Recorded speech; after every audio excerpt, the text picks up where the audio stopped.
La fanfara del Terzo Reggimento Carabinieri Lombardia e i militari in grande uniforme speciale, le specialità dei carabinieri, tra questi i cinofili. La piazza d'armi della caserma Codotto e Maronese di Padova saluta l'avvicendamento al comando della Legione Carabinieri Veneto alla presenza del generale di Corpo d'Armata Maurizio Stefanizzi, comandante interregionale Carabinieri Vittorio Veneto. 5.000 militari, 32 compagnie, 5 tenenze, 269 stazioni, una presenza capillare, quella dei carabinieri, ricorda il generale di divisione Giuseppe Spina, che dopo 2 anni lascia il comando.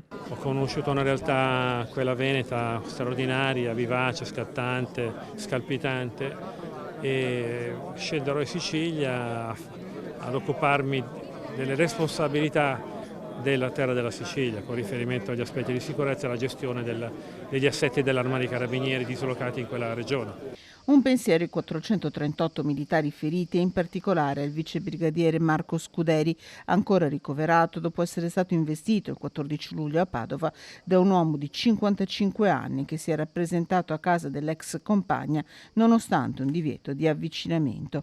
Al comando della Legione da oggi il generale di brigata Giuseppe De Liso, finora comandante provinciale di Palermo. Lavorerò per questa terra con la stessa passione e con la stessa determinazione con cui ho lavorato nel percorso della mia carriera. Sono orgoglioso e fiero di poter servire i cittadini del Veneto. Una regione dove siamo quasi in tutti i comuni e come la nostra organizzazione territoriale ci consente di essere vicino ai cittadini. Alla cerimonia presenti le massime autorità regionali e cittadine.